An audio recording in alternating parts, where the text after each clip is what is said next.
Welcome to T. Naveen Paul Ministries. T Naveen Paul ministries में आप सभी का स्वागत है। Once again, we are here with a new episode on our study on the book of एक Revelation. बार फिर से हम आपके साथ एक नए एपिसोड को लाकर जो प्रकाशित वाक्य की पुस्तक से आता है। This is the 91st episode of our study, ये हमारी स्टडी का 91वें एपिसोड है and we are going to look into the very last part of the book of Revelation. और हम प्रकाशित वाक्य की पुस्तक के एकदम अंतिम अध्याय के अंतिम क्षणों में The verses for today for consideration are verses 15 and 16 of chapter 22. और आज के लिए जो वचन है वो 22वें अध्याय की 15वें और 16वें वचन से आता है। In the last episode, we saw the 14th verse, पिछले एपिसोड में हमने 14वें वचन को देखा where Jesus says that blessed is the one who has washed his garments white in the blood of the Lamb, इसमें यीशु कहता है कि धन्य है वे लोग जिन्होंने अपने वस्त्र को यीशु के लहू में धोकर श्वेत because कर they will get a right to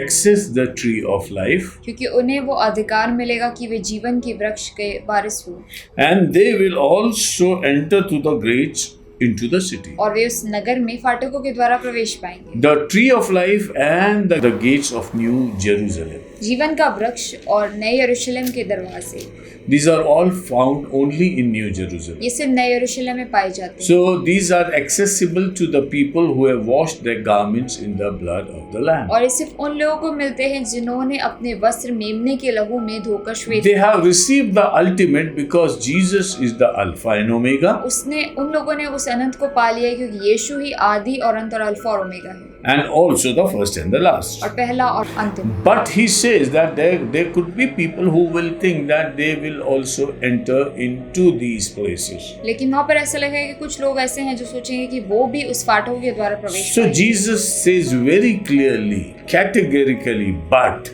लेकिन यीशु वहाँ पर बड़े ही स्पष्ट रीति से वहाँ पर समूह बना के बता देता है। and in verse 15 he says, 15वें वचन में वो ऐसा कहता है but outside are पर उसके बाहर जो रहेंगे they are the people who are dogs and sorcerers and sexually immoral and murderers and idolaters and whoever loves the and practices a lie. पर कुत्ते और टोने और व्यभिचारी और हत्यारे और मूर्ति पूजक और हर एक झूठ का चाहने वाला और गढ़ने वाला बाहर रहे। Those who are not washed in the blood of the Lamb जो मेमने के लहू में धोए नहीं गए हैं will always retain these bad things in their life. वो उन्हें उनके जीवन में हमेशा ये बुरी बातें पाई जाएंगी। But the tragedy in the last would be that people being bad will aspire to enter into New Jerusalem. लेकिन अंत के समय में ऐसी बात होगी कि जो लोग बुराई करते हैं वो चाहेंगे कि नए यरूशलेम में आए। So people always think high of themselves and they do not come to the feet of Christ. और लोग हमेशा अपने बारे में बहुत अच्छा सोचते हैं, कभी भी परमेश्वर के चरणों में नहीं आते। And they are like having all dirty things in their lives, but they think that they will enter the New Jerusalem. और उनके जीवन में हर एक बुराई पाई जाती है और वो सोचते हैं कि वो नए यरूशलेम में प्रवेश पाएंगे। But only those who are washed in the blood of Jesus will enter into New Jerusalem. लेकिन सिर्फ वो जो मेमने के लहू से धो दिए गए हैं वो ही नए यरूशलेम में जाएंगे। And the people who are living in evil life will never enter into that new city. और जो लोग अपने जीवन में बुराई में जीवन यापन करते हैं वो कभी भी नए यरूशलेम में नहीं Because New Jerusalem will not have the presence of sin even. क्योंकि नए यरूशलेम में पाप की जो मौजूदगी है वो जरा सी भी नहीं So रहेगी। anybody who is still stained with sin will never be able to enter into that city. तो हर एक जन जो अभी तक पाप में रंगा हुआ है वो शहर में नहीं पहुंच पाएगा। And dogs are the people who fight against each other. और कुत्ते वो लोग हैं जो एक दूसरे के खिलाफ लड़ते हैं They have a spirit of vengeance against each other. और उनके पास बदला लेने की भावना है And that is found in the church also. और वो कलीसिया में भी पाई जाती है। That's why Paul in one of his epistles says, beware of dogs. इसलिए पौलुस अपने एक पत्री में लिखता है कि कुत्तों से सावधान रहो। Beware of dogs who just devour everything. और कुत्ते से सावधान रहो जो हर एक चीज को तोड़ देते हैं, तितर बितर कर देते हैं। That spirit is found in the church as वैसी well. आत्मा कलीसिया में भी पाई जाती है। And you can see such people surfacing in the churches today. और आजकल हम उन लोगों को कलीसिया में बड़े ऊपरी जगहों पर देखते हैं। When the holiness of God increases in the church, जब परमेश्वर की पवित्रता कलीसिया में बढ़ जाती है the ugliness of people also cannot be hidden. और जो लोगों का ये खराबपन है, जो बुराई है, वो भी छुप नहीं The सकती। more the holiness comes, जितनी पवित्रता आती है the more the ugliness is seen. उतनी गंदगी दिखाई देती है। So there would be sorcerers. और वैसे ही टोना करने वाले लोग They will not enter into the kingdom वो of God. परमेश्वर के उस राज्य में प्रवेश नहीं पाएंगे। And you see, even in the amidst the Israelites, there were sorcerers. और इजराइलियों के बीच में भी टोना करने वाले लोग थे। And even today, there is a practice called Kabbalah, which is almost sorcery in Israel. और अभी भी कबाला जैसी प्रथा होती है जो इजराइल में पाई जाती है।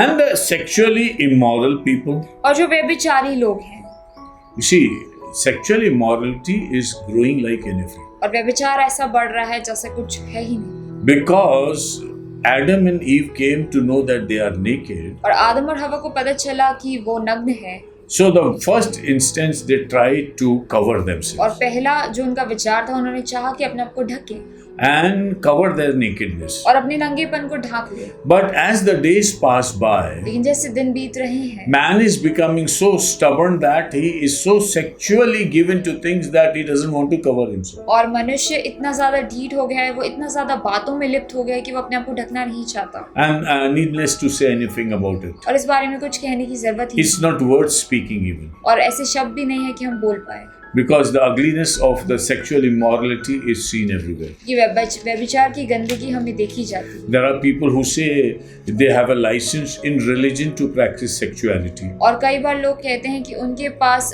एक लाइसेंस है धर्म में भी कि वो व्यभिचार को And करते some people even say that if you practice sexuality, you more close to divinity. और कुछ लोग तो ऐसा भी कहते हैं कि यदि आप व्यभिचार करते हैं और ये सब बातों को करते हैं तो आप पवित्रता के करीब हो जाते हैं। That is totally false. ये तो बिल्कुल ही गलत है। And that's why Jesus says none of these people will be entering there. इसलिए यीशु कहता है कि इन सब में से कोई भी लोग जो नए यरूशलेम में प्रवेश नहीं करते। Murderers. और जो लोग हत्यारे हैं। And Jesus said in Sermon on the Mount, if you think of murdering somebody, you've already murdered. और यीशु उस पहाड़ी उपदेश में कहते हैं कि यदि तुम किसी के बारे में हत्या करने के बारे में सोचोगे तो तुम उसकी हत्या ऑलरेडी कर So चुके it's हो। not just physically murdering anybody, but murdering somebody in your thought is also a murder. शारीरिक रीति से सिर्फ हत्या करना नहीं, लेकिन यदि मानसिक रीति से अपने विचारों में हत्या करने का सोचा तो भी अपनी हत्या कर दी। And there are so many people in the church calling themselves Christians, but at times we find that they falter on these points. बहुत सारे लोग कलीसिया में पाए जाते हैं जो अपने आप को मसीह कहते हैं, लेकिन वो सब इन बातों में दोषी ठहरते हैं। God have mercy on us, परमेश्वर हम पर दया करे so that we get rid of all these things and become the bride of Christ to meet Him. ताकि हम हर एक बात से आजाद हो जाए और यीशु की दुल्हन बन जाए। The idolaters will never enter into the kingdom मूर्ति पूजक कभी भी उस राज्य में प्रवेश because नहीं they कर are breaking पाएंगे, the very first commandment that God gave to Moses. क्योंकि वो सबसे पहली आज्ञा जो यहोवा ने मूसा को दी उसे तोड़ रहे हैं। At times it is difficult to gulp in this teaching. और कई बार इस शिक्षा को ग्रहण करना बहुत मुश्किल The होता है। churches are filled with images and idols. कलीसिया जो है चित्र और मूर्ति से भरी पड़ी है। God says, परमेश्वर ऐसा कहता है, those who worship these idols and images, जो इस मूर्तियों के और इन चित्रों की आराधना करते हैं they will never enter into New वो Jerusalem. कभी नए यरूशलेम में नहीं जा If पाएंगे। you are looking for a good religion upon this earth, यदि आप कोई अच्छे धर्म को इस दुनिया में ढूंढ रहे हैं which disqualifies you to go to the New जब Jerusalem, वो नए यरूशलेम में नहीं पहुंचा पाएगा then what's the use of it? तो फिर उस बात का क्या मतलब। Another thing that he talks about, Jesus says about, is that whoever loves and practices a lie. और फिर एक और बात जो यहाँ पर कहते हैं कि हर एक जन जो प्रतीति करता है और झूठ बोलता है, You see, Satan is the founder of lie. और बाइबल कहती है ये झूठ का पिता शैतान है And he creates lie in the lives of the people. और वो लोगों के जीवन में झूठ को पैदा करता है। He told a lie to Adam and Eve and put them in sin. उसने आदम और हवा को भी एक झूठ बोला, उन्होंने पाप में डाल So दिया। the very first problem of man is to believe any lie. तो सबसे पहले जो गलती है मनुष्य की वो ये है कि वो हर एक झूठ को स्वीकार कर लेता है। And again in this world there are people who speak lie and others who love that lie. और बहुत से लोग इस दुनिया में पाए जाते हैं जो झूठ को बोलते हैं और कई लोग झूठ को पसंद करते हैं। So if you are delighted in lie, तो यदि आप झूठ से प्रीति रखते हैं better prepare to go to hell with तो तैयारी Satan. कर लें कि आप नरक जाएंगे शैतान के But साथ। if you practice the truth that is Jesus Christ, you are definitely going into the New Jerusalem.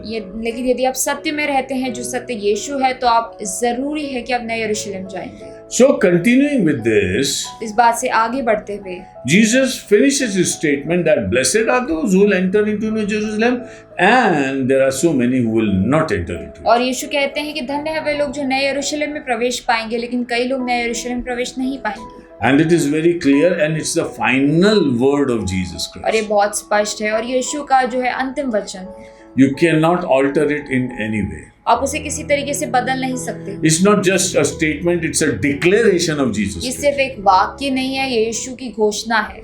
And let's be so committed to the Lord that we stick to the declaration and we look to the Lord for the holiness. और आइए हम इस घोषणा के प्रति इतने लालायित रहें कि हम परमेश्वर के साथ लगे रहें। As written in the first verse, Jesus sent his angel to show the things that are going to come. He sent the angels to show it to John. और जैसे पहले वचन में हम देखते हैं कि यीशु ने अपने स्वर्गदूत को देखा और वो जो बातें होने वाली थी उसे उसने यूहन्ना को दिखाया। So the angel was sent by Jesus, तो स्वर्गदूत यीशु के द्वारा भेजा गया and angel was sent to show the things that are going to happen. और स्वर्गदूतों को इसलिए भेजा गया ताकि वो चीज जो होने वाली वो यूहन्ना को Let's दिखा turn to Revelation chapter 1 verse 1. सके। आइए हम प्रकाशित वाक्य उसका पहला अध्याय और पहला वचन देखेंगे। There it is written very clearly. यहाँ पे बहुत ही स्पष्ट रीति से लिखा है, The revelation of Jesus Christ, यीशु मसीह का प्रकाशित वाक्य which God gave him, जो उसे परमेश्वर ने इसलिए दिया that to tell his people the things which are going to कि come. अपने दासों को वे बातें जिनका शीघ्र होना अवश्य है।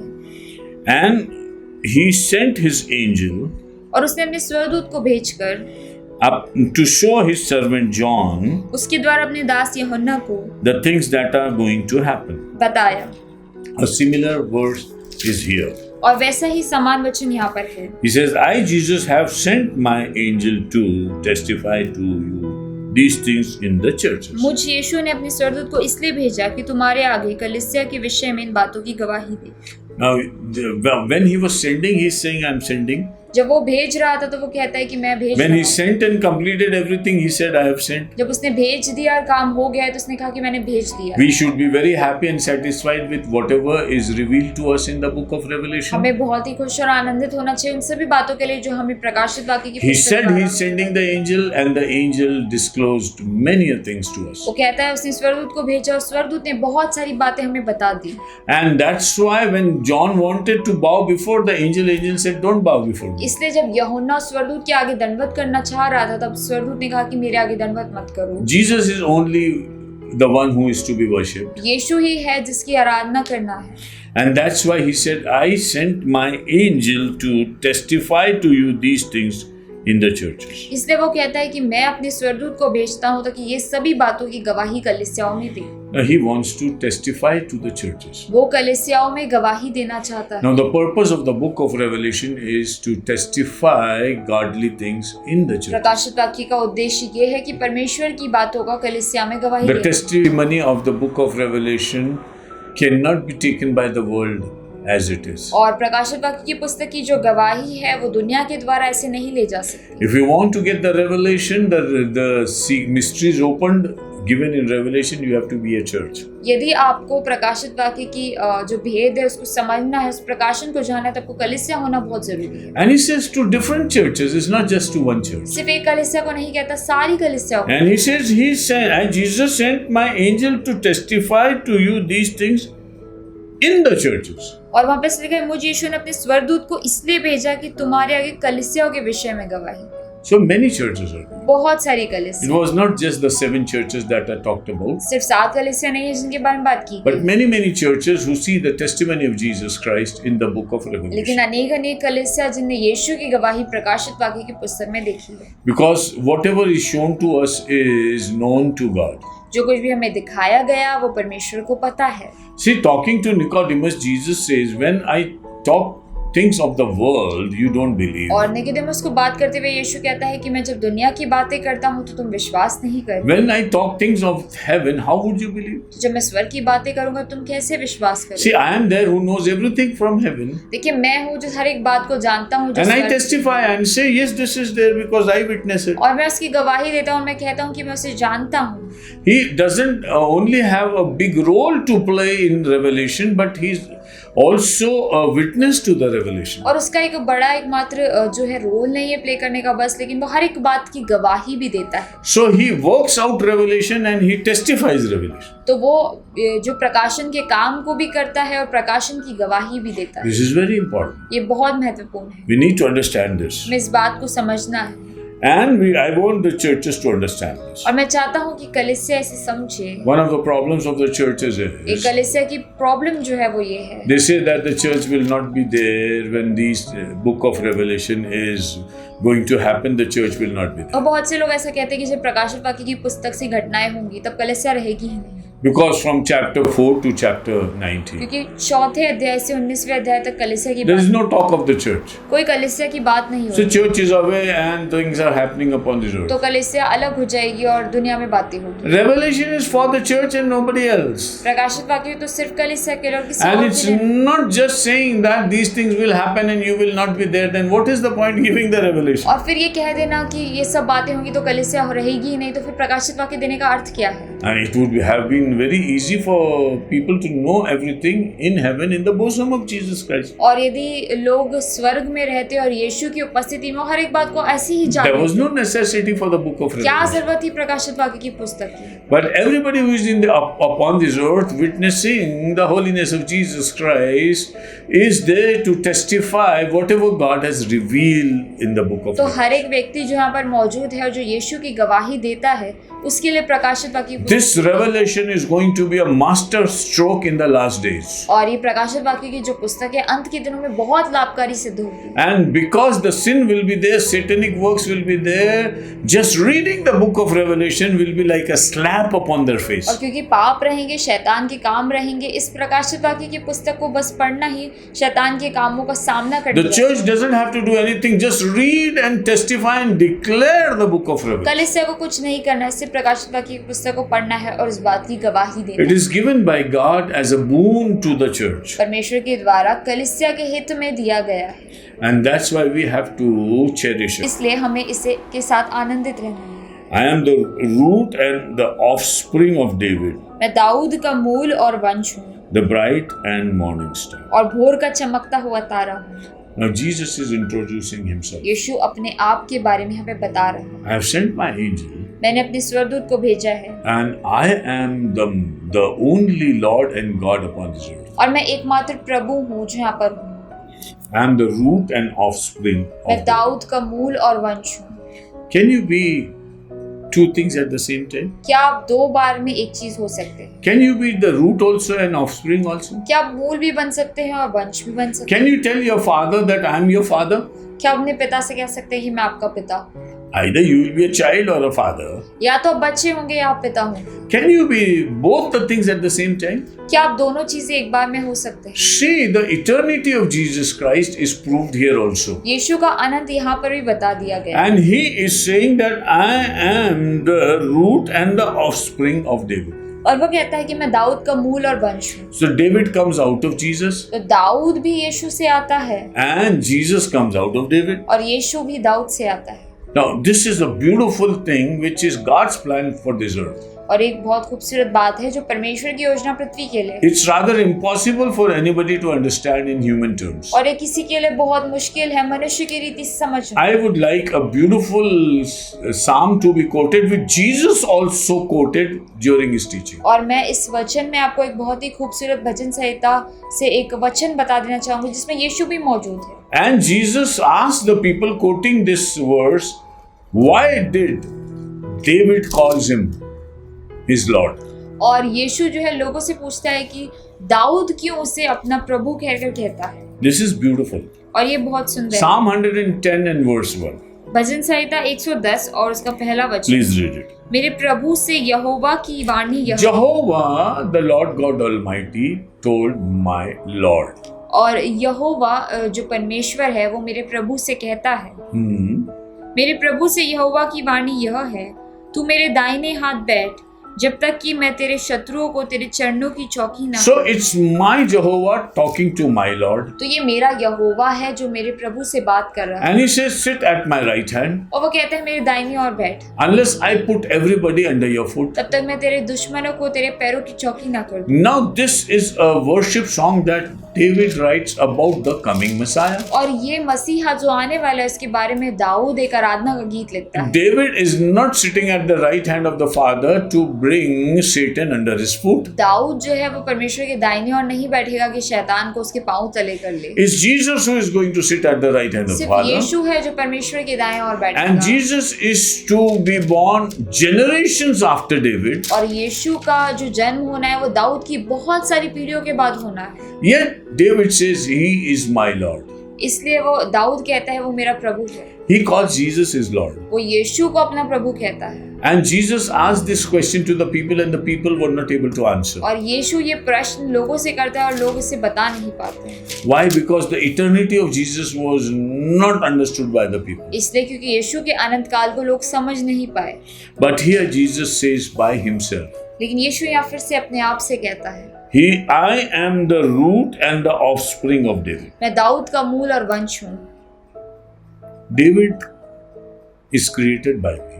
दाऊद को परमेश्वर द्वारा रचा गया है। Jesus says, I have created David. यीशु कहता है कि मैंने दाऊद को रचा है। And in my humility, I came as an offspring of David. और मेरी नम्रता में मैं दाऊद के द्वारा आया। It's how God creating man becomes man. और ये ऐसा है कि यीशु जिसने मनुष्य की रचना की वो खुद मनुष्य बन गया। So when he comes as a man, तो जब वो मनुष्य बनकर आया, he created man, and when he came as a man, he had to come out of a man. और जब वो परमेश्वर के रूप में था तो उसने मनुष्य की रचना की, लेकिन जब वो मनुष्य बन गया तो उसे मनुष्य के रूप में उसके द्वारा आना पड़ा। So he came through David. तो वो दाऊद के द्वारा आया। Yet he is the creator of David. लेकिन फिर भी वो दाऊद का रचनाकार है। He will judge David. वो ही दाऊद का न्याय करेगा। David will stand before Jesus at the throne of judgment. Dawood यीशु के सामने न्याय के दिन में खड़ा होगा। It's not that David will not get that get a privilege not to be judged because he is in the generations of Jesus much more before him. ऐसा नहीं होगा कि दाऊद का न्याय नहीं होगा क्योंकि वो यीशु के मूल और वंश का है और पहले से है। That's why the Bible teaches us. इसलिए बाइबल हमें बताती है। And Jesus speaking this at the end of the book of Revelation has its own importance. और यीशु इस प्रकाशित वाक्य की पुस्तक के अंत में जब इस बात को कहता है तो इसका कुछ अलग महत्व है। Know your Jesus the right way. यीशु अपने प्रभु को सही तरीके से Church, you are preparing to go into the New Jerusalem. कल से अपने आप को तैयार करो कि अब नए यरूशलेम में जाओ। Pick up the divine pearls that God is scattering here and there. और अपने उस प्रिय मोतियों को इकट्ठा कर लो जो परमेश्वर इधर-उधर दैविक मोती डाल। And while he is towards the end, he is just pouring out the precious things to us. और जैसे हम अंत की ओर जा रहे हैं परमेश्वर अपनी अच्छी-अच्छी बातों को अपने लोगों पर उंडेल रहा है। He says, know your Jesus rightly. वो कहता है अपने यीशु को सही तरीके से जानो। Say that Jesus, you are my creator. कहो यीशु तो मेरा रचनाकार है। Thank you for coming in the genealogy of David. धन्यवाद यीशु क्योंकि आप दाऊद के उस वंश में आए।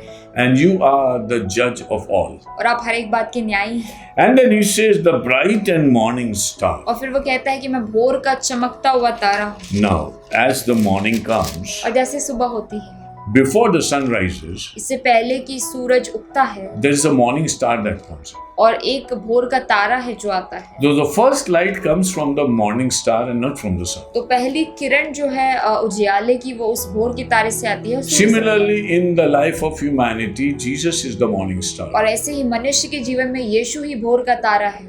And he is the bright star. और वो सबसे ज्यादा चमकने वाला तारा है। And that's why he says, I am the bright and the morning star. इसलिए वो कहता है कि मैं सबसे ज्यादा चमकने वाला भोर का तारा। And we have to look to him as the root and offspring of David. और हमें उसकी ओर ऐसे देखना है कि जैसे वो दाऊद के मूल और वंश का है। And not only that, but as the bright morning star. और ना केवल ऐसे लेकिन भोर का चमकते हुए तारे के समान। And this is what the Bible is teaching us. ये बाइबल हमें सिखाती है। And that's why when we look into the Word of God, और वैसे ही जब हम परमेश्वर के वचन में देखते हैं, the brightness of Jesus is talked about in Isaiah 11, और यीशु की पवित्रता जो है वो यशायाह 11वें अध्याय में बताई गई। verse 1 and 10. और उसका पहला वचन और उसका 10वां वचन। In both the places, he talks about the brightness of God. और वहाँ पर यीशु की जो चमक है उसके बारे में बताया। And in chapter 9 also, he says, those who lived in the valley of darkness, और वहाँ पर 9वें अध्याय में भी ऐसा दिखाया गया कि जो लोग अंधकार से भरी हुई तराई में रहते थे they saw a great light. और उन्होंने एक बड़े ज्योति को Jesus says, I am the light of this world. देखा। यीशु कहता है कि मैं संसार की ज्योति हूँ, Whosoever walks in me will not walk in darkness. जो मुझ में चलेगा वो कभी भी अंधकार में नहीं And पाएगा। Daniel says that whoever teach the word of God, और दानियल कहता है कि जो भी परमेश्वर के वचन को सिखाते हैं they will be like shining stars in the kingdom of God. परमेश्वर के राज्य में चमकने वाले सितारे So when जैसे। Jesus is the bright morning star, जब यीशु भोर का तारा है, his special holy saints will be also like stars. उसके पवित्र संत भी सितारों के समान चमकेंगे। The constellation is not going to have any sun or moon. और जो कॉन्स्टेलेशन होता है उसमें कोई सूर्य और चांद नहीं होगा, Only stars will be there. सिर्फ तारे होंगे। He is like the bright and morning star. और वो सबसे चमकने वाला भोर का तारा। And there will be many stars shining in that sky, which is the New Jerusalem. और नए यरूशलेम के आकाश में बहुत सारे तारे चमकेंगे। Jesus is the morning star. यीशु भोर का तारा है He is the messenger of a new light in the life. और वो लोगों के जीवन में एक नए जीवन का संदेश He वाहक है। inaugurates the bright light of heaven upon our lives. वो स्वर्ग की सबसे ज्यादा चमकने वाली रोशनी का उद्घाटन करता है। And that's why while living upon this earth, और इसे जब हम पृथ्वी पर जीते हैं we have to look to the bright morning star, हमें उस भोर के तारे की ओर देखना है, who is the only hope for us in the eternity. जो हमारे लिए एकमात्र आशा है जो अनंत की पाई जाए। And this is why we have to look to Jesus. इसलिए हमें यीशु की ओर देखना We है, have to love him. हमें उसे प्रेम रखना We है, have to honor him. हमें उसका आदर करना है, We have to be prepared and ready for him. हमें उसके लिए तैयार रहना है We have to see whatever is testified to us in the book of और Revelation. हमें देखना है कि किस किस बात की गवाही दे दी गई। And let's live up to the testimony that is given to us. आइए हम उस गवाही में जिए जो हमें दे दी When गई। human beings give testimony, we pay attention. जब मनुष्य गवाही देते हैं हम ध्यान देते हैं। When the heaven and Jesus is giving a testimony, जब स्वर्ग और यीशु गवाही देते हैं how much attentive we should be. तो हमें कितना ध्यान रखना चाहिए। Let's look to the Lord for his grace and mercy, आइए हम प्रभु की ओर देखें उसके अनुग्रह और दया के लिए, so that we look towards him for eternity, ताकि हम उसके लिए अनंत काल तक आशा रखें, that we get the right to enter into the gates of heaven, ताकि हमें अधिकार मिले कि उस नगर के दरवाजों तरफ that प्रवेश we पाएं, get a right to access the tree of life, ताकि हमें उस जीवन के वृक्ष को पाने का अधिकार मिले, that we live in the twilight of the bright morning star. ताकि हम उस भोर के चमकते तारे के साथ तारों के समान वहाँ चप्पर चमके। May the Lord bless this meditation. परमेश्वर इस मनन को आशीष दे। See you in the next episode. अगले एपिसोड में हम आपसे फिर मिलेंगे।